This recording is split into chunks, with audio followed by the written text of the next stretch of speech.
어떻게 찔러서 죽이고 때문에. 와, 근데 너무 충격적이다. 진짜 와. 충격적이다. 그래서 어떻게 되냐? 혹시 쥐뿔도 모른다라는 말 혹시 들어보셨어요? 언제 그런 말을 쓰나요, 우리가? 뭔가 확실하게 알지 못하면서 그렇죠? 네. 누군가에게 이렇게 정보를 전달해 줄 때 쥐뿔도 모르면서 뭐라고. 그렇습니다. 네. 네. 쥐뿔, 개뿔. 네. 그런 이야기로 저도 어렸을 때 쥐뿔, 개뿔 이런 얘기를 굉장히 많이 들었어요. 욕이거든요. 근데 사실은 너무 많이 쓰는 말이다 보니까 욕인지를 우리가 잘 잊고 살거든요. 우리가 아는 것 중에서 제길 뭐 이런 말 합니다. 제기랄 이렇게 하지 않아요? 예, 제기랄. 예. 이 원래는 제기랄이라는 말이 무슨 말이냐 하면 제 할미랄 이런 말이고요. 제 할미와 어머니랑 붙어 먹을 놈. 이라는 예, 근친상간적인 욕인데요.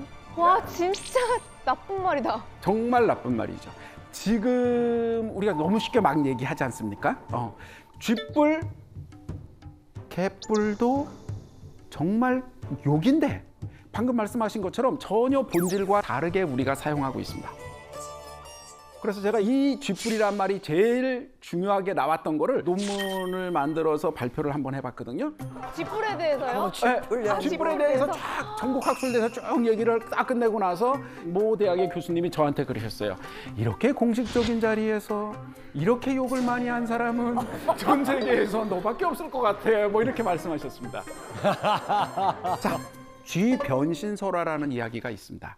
이거 아마 동화책에서 다 들어보셨고요. 어떤 의미에서는 어렸을 때 당연히 들으셨고요.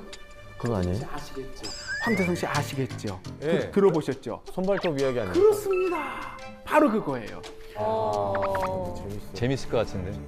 옛날 얘기니까 선비라고도 나오고 도령이라고도 나오는데 이 선비가 공부를 하겠다고 과거 공부하려고 절간에 갔어요. 공부를 하는데 매일같이 손발톱을 잘라서 버렸어요. 어느 날 3년 정도 있다가 집으로 돌아왔어. 자기하고 똑같이 생긴 녀석이 우리 집을 차지하고 살고 있는 거예요. 그래가지고 네가 진짜냐?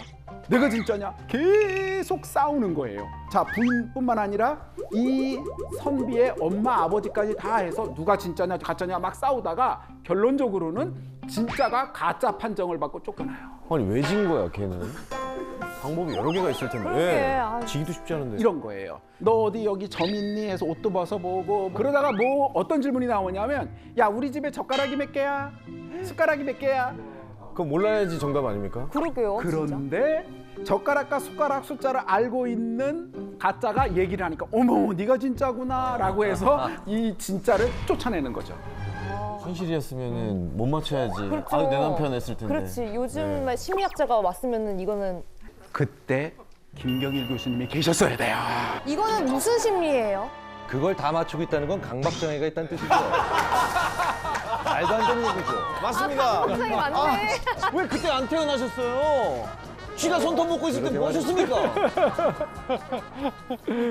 그래가지고 쫓겨난 애가 다시 갈 데가 없으니까 절로 갑니다. 막 엉엉 우니까 대사님이 부적을 하나 탁 써주시면서 거기서 기르는 고양이 하나를 딱 주세요. 그래서 이제 고양이를 들고 가가지고 집으로 가서 집에 있는 그 가짜 앞에다 고양이를 휙 던지니까 얘가 원래 쥐였던 거예요. 천년 먹은 쥐가 손톱 발톱을 먹고 휘리리리리 변신해가지고 고양이를 보고 깜짝 놀라서 도망을 가고 바로 이 고양이가 가서 쥐를 확 잡아서 죽였어요. 자, 여기까지가 아이들이 읽는 동화책에 나오는 이야기입니다. 중요한 부분은 진짜 지금부터인데. 근데 이거 진짜요? 말고 들어본 적이 없는데요? 그렇지요? 자, 이렇게 다 끝났어요. 방금 말씀하신 대로 너무너무나 억울했던 이 선비. 화가 나고 막 분노해서 쫙 가서 부인에게 말합니다. 야! 이년아! 너는 쥐뿔도 몰랐냐? 라고 화를 냅니다. 자, 쥐뿔이 뭐를 뜻할까요? 그 뿔이 있는데 넌 그걸 못 봤냐 이제 그런 얘기잖아요. 다른 신체의 어디 아닐까? 이제 알았다. 황대성 씨! 제가 해냈습니다. 해내셨습니까? 제가 드디어 해냈습니다. 제가 맞았으면 나 스스로를 의심했습니다. 제가 음란마귀가 씌인 거죠. 아니에요. 그게 맞습니까? 교수님, 교수님 그게 맞단 말입니까? 그거야 그거. 이럴 수가. 오마이갓. 그거야. 바로 그거였군요. 그거야. 그게 쥐뿔이었군요. 헐. 와. 쥐뿔은 아. 쥐의 성기를 뜻하는 말이었어요. 우리나라의 한국 구비문학 대계라고 옛날 얘기를 이렇게 모아놓은 긴 책들이 있거든요. 근데 그 이야기는 뭐냐면 이렇게 옛날 얘기를 할머니들이 얘기해 주시죠. 할아버지들이 얘기해 주시고 그거를 80년대, 70년대 이렇게 녹취해가지고 그대로 종이에 쭉 필사해 놓으신 거예요. 그러니까 실제 하시던 말씀이죠. 그 책에 있는 쥐변신 이야기를 다 찾아서 쫙 읽어봤습니다. 거기 써 있어요. 그 말씀 중에 뭐라고 되어 있냐면 실제 원래 이야기는 쥐뿔도 모르냐라고 하지 않고 쥐도 모르냐라고 남편이 말을 해요. 한 글자짜리 그거 있지. 그거를 몰랐냐고 말한 거예요. 실제 그렇게 된 각편들이 많아요. 이야기들이. 그런데 그거를 어떤 분은 그 이야기를 구현하시는 분이 쥐뿔도 몰랐냐라고 말했다는 거예요. 그러면서 그걸 채록하고 있던 사람이 묻죠. 왜 그렇게 말씀하세요? 했더니 원래 이게 쥐 그건데 너무 좀 상스러워서 쥐뿔이라고 바꾼 거야 라고 하는 설명까지 써 있어요. 자, 하나만 여쭤볼게요. 왜 하필 남자의 성기를 왜 쥐로 표현했을까요? 실제로 이 쥐라는 것이 남자의 성기로 사용된 거는 굉장히 오래됐습니다. 춘향전 이야기 중에서 춘향이가 감옥에 갇혔을 때 바로 월매가 와서 한마디를 합니다. 아이고 답답하. 내가 물나는 쥐나 물지 왜 뭔 짓을 하고 있니? 라고 자기 딸인 춘향이에게 다독이면서 설명합니다. 자, 정확한 워딩이 그렇게 돼 있어요. 물나는 쥐는 물지 않고 뭐를 하느냐. 여기서도 쥐라는 것은 남자의 성기를 뜻하는 말로 사용됐어요. 실제 요즘이나 안 사용하지 옛날에 엄청나게 많은 거죠. 이유가 뭐냐? 쥐의 모습이 남자의 성기와 유사하기 때문에 실제로 그렇게 사용했던 거죠.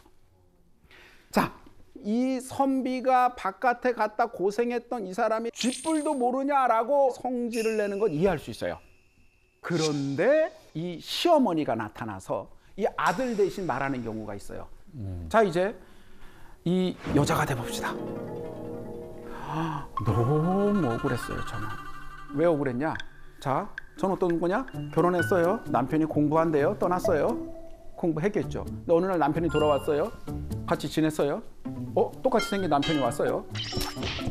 진짜 가짜 싸우고 난리가 나더니 갔어요. 찜찜합니다, 지금. 찜찜해요. 뭐가 갔는데 진짜지 같은지 찜찜해요. 그래서 진짜가 또 왔어요. 가짜는 피리리 변신하더니 어머 세상에 쥐가 돼서 갔어요. 어떻게 이제? 솔직히 조금만 더 가봅시다. 느낌이 달랐다 칩시다. 그래서 시어머니한테 가요. 어머니 느낌이 달라요. 그럴 거야? 그럴 수 없죠. 오히려 그 얘기를 하면 이것이 미쳤나 소리밖에 더 듣겠어요.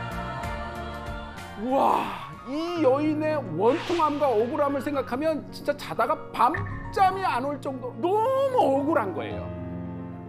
근데 그 정도에서 끝난 게 아니고요. 이 여자가 임신을 한 거야. 그래서 어떻게 되냐? 이 문제를 처리해야 되는 거야, 집안에서. 뭐야, 뒤에가 더 재밌네. 요즘 스타일이에요. 시즌2. 시즌2. 시즌제였네 이거. 그래서 어떻게 되냐? 죽여? 예. 그때 원래 아내를 죽여요? 아내를 아내를 왜 죽였지? 난 당연히 아기를 죽인다고 생각했는데. 아니에요. 와, 미쳤다. 막 그 배를 어떻게 찔러서 죽이고 밑에 큰 무슨 약물을 막 이렇게 끓여가지고 막 떨어지면 막 쥐가 우르르 떨어지는 걸 묘사를 하고 이런 식의 그로테스크한 장면들이 나와서 궁극적으로 여인을 처치합니다. 어떻게 근데 우리는 아니, 지금까지 몰랐지? 원작이 그렇다고요? 그렇습니다. 와, 근데 너무 충격적이다. 진짜 충격적이다. 세상의 찜찜함을 건너서 억울함을 건너서 심지어 이 여자가 무슨 죄가 있어서 이렇게 죽는 거죠. 이런 식으로 만들어내는 것이 뭐냐면 희생양 메커니즘이죠. 사실은 모두가 공범이죠.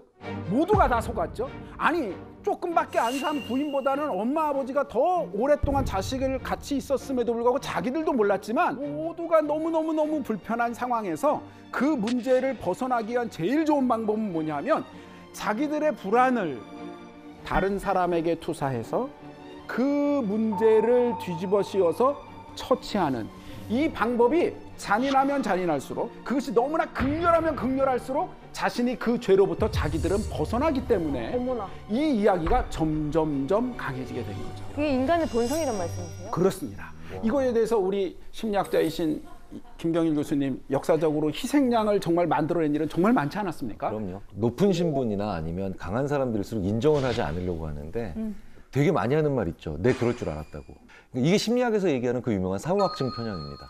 일이 일어나고 난 다음에 그 일을 그렇게 만들 수밖에 없었던 원인을 자꾸 만들어내려고 하는 거죠. 그런 상황들이 또 만들어내는 비극인 것 같습니다. 이런 식으로 옛날 이야기 속에 담겨져 있는 이야기, 그것이 담고 있는 실제 이야기는 생각보다 우리 인간의 본질적인 부분을 정말 깊이 있게 담고 있는 거예요.